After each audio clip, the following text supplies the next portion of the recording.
Hello there, lovely people. It's Alex from Nintendo Life here, and today we're going to look at 13 of the finest looking games for the Nintendo Switch coming in the month of July. Now, obviously, these aren't all the games that are coming in July. These are just the spiciest ones that we've picked out of the ones that have already been announced. There are probably going to be even more games coming out in July that haven't yet been announced, and so we can't cover them because we don't know what they'll be. But anyway, enough waffling, let's dive right into things. First of all, on the 3rd of July, we've got Rumbo. Now, if you've been a long-time fan of the channel, you'll know that I love Rumbo, and I put L's in where I don't need them to be. To give you a rough idea of what it is, it's an 8-player multiplayer sort of party game, I suppose, where you basically have to run and be the first to get to the end, and there's all sorts of power-ups and different abilities you can use to do that.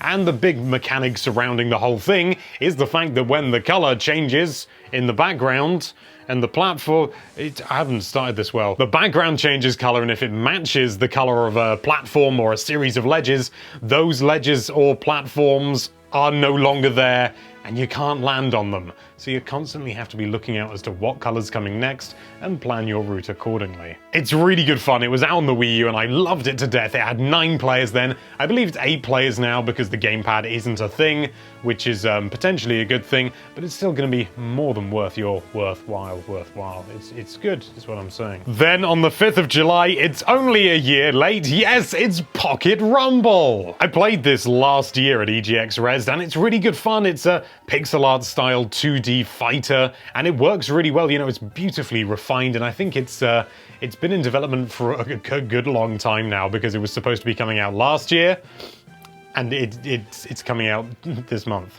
which is this year. It's taken a lot of inspiration from things like Neo Geo fighters from back in the day, so it has that sort of low resolution look, but everything's really crisp and well designed and beautiful animations. Well, I mean, you can probably see it right now. Do you not think that looks the absolute bee's knees? Then on the 9th of July, we've got Patou Box, which is one of the weirdest games I think I've ever seen, and I love it. It's very clearly had inspiration from Punch-Out and Super Punch-Out, and those are the boxing games. But you're playing as a duck, and it's monochrome. Honestly, it just looks really sort of zany and unusual, and I don't know, that's very appealing to me. I really like something that's going a little bit different, and you know, monochrome art style is really bold, because a lot of people are going to look at that and think, there's no effort in that, which is completely wrong. Then on the very next day, the 10th of July, we have got 20XX. And if you're a Mega Man fan, you've probably already heard of this one. Yes, this is sort of a Mega Man game in everything but name because of licensing issues, no doubt, or just because it was easier than not actually getting the license, or maybe they wanted to do their own thing, just in the Mega Man style. It wouldn't be the first time somebody's tried that. But this one looks like they're actually trying hard. I haven't yet had a chance to play it, but apparently from what I've heard, it feels just as you want it to, which is probably the biggest thing when it comes to Mega Man. You know, the stages can be a little bit dodgy here and there, and some of the later Mega Man games did have, you know, a couple of, I wouldn't say stinkers, but ones that weren't as good as others.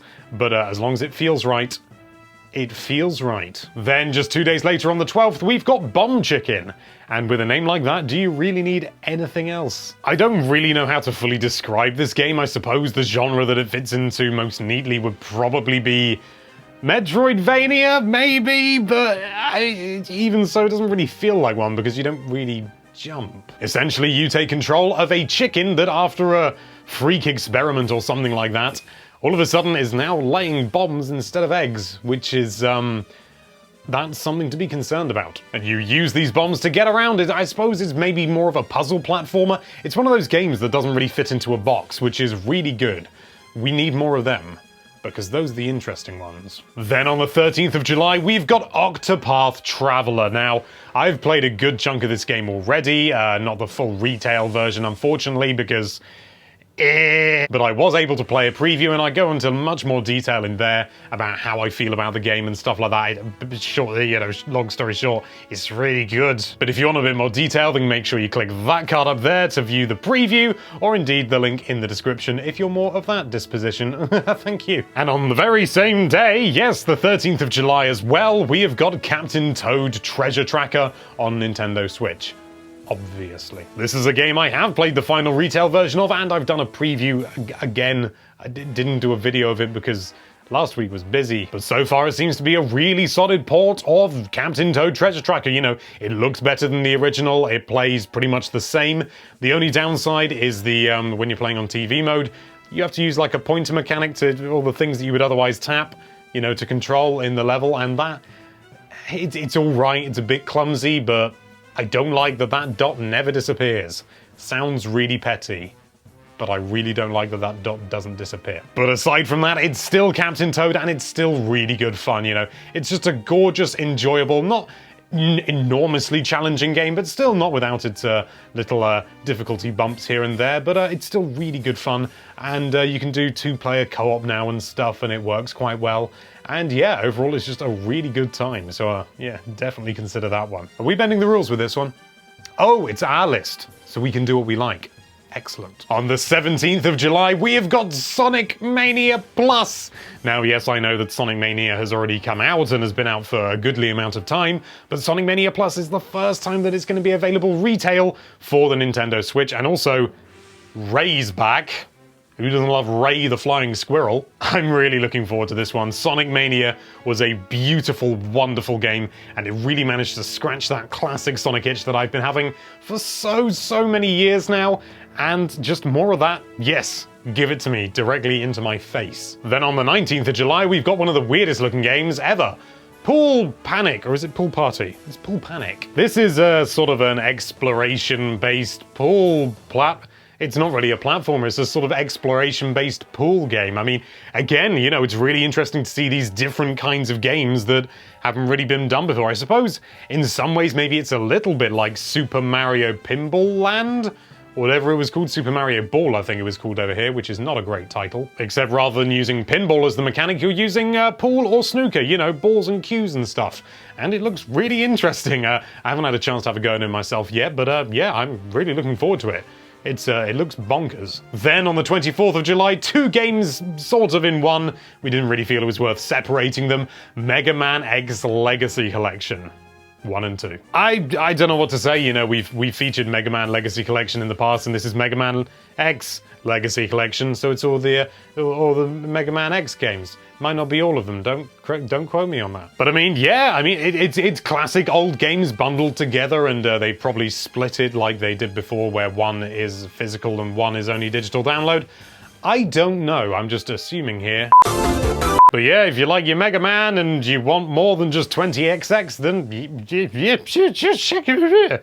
Yeah, it's Mega Man. Then on the 26th of July, something that a lot of people berated me for not including in a previous month, or at least the sequel of it, Banner Saga 3. Now, I have to admit, I didn't know anything about Banner Saga, but it looks lovely. It's kind of like a Fire Emblem style game, it's sort of a tactical RPG, but it's got this beautiful art style and it looks really deep and engrossing. And I mean, you know, if you like that sort of thing, then you should give this a look. That's what a lot of these come down to. Then on the 27th of July, something that weirdly people are actually getting really excited about, and I wouldn't have given a second glance if I didn't give it a second glance. Yes, it's Go Vacation! From what I understand, this is basically like, it's one of those style games that we had all the time on the Wii back in the day, where it's sort of like a resort game and you got lots of mini games like snowboarding and jet skiing, and I don't know what games are actually included, so those might not be in it, so don't assume they are. I'm very tired. But apparently the Go series was the go-to series for this kind of thing. So, you know, if it is indeed the best of the bunch, those games weren't all bad, you know. They had some real gems in them and could be really good fun, you know. It depends on what you're interested in. I definitely want to give it a go before I gave it a recommendation or suggested you should definitely consider this, but look into it. I'd say look into it, because it might not be your kind of thing.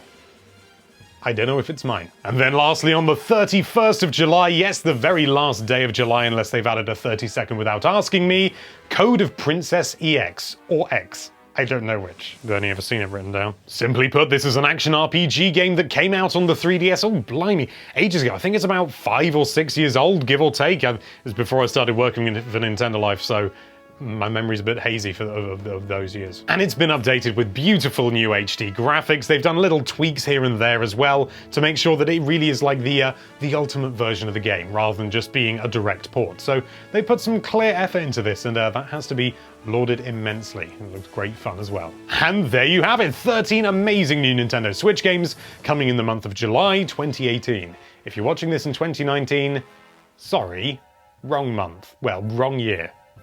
Maybe wrong month, I don't know when you're watching it. Which of the games are you most excited for? Are you excited for one that isn't even listed? Let us know where comments belong down there in the comments. Thank you so much for watching. If you like this video, then why don't you expedite that subscribe button, or e-expedite that subscribe button.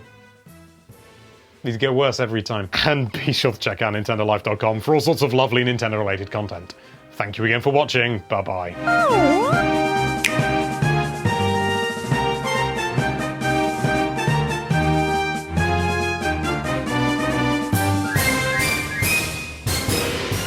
Thank you so much for watching. If you like this video, then why don't you hit that subscribe button 13 times? Unlucky for some. Don't do that, that's a crap one. Thank you so much for watching. If you like this video, then why don't you go to sleep with that subscribe button? Don't go to bed. That would be rude.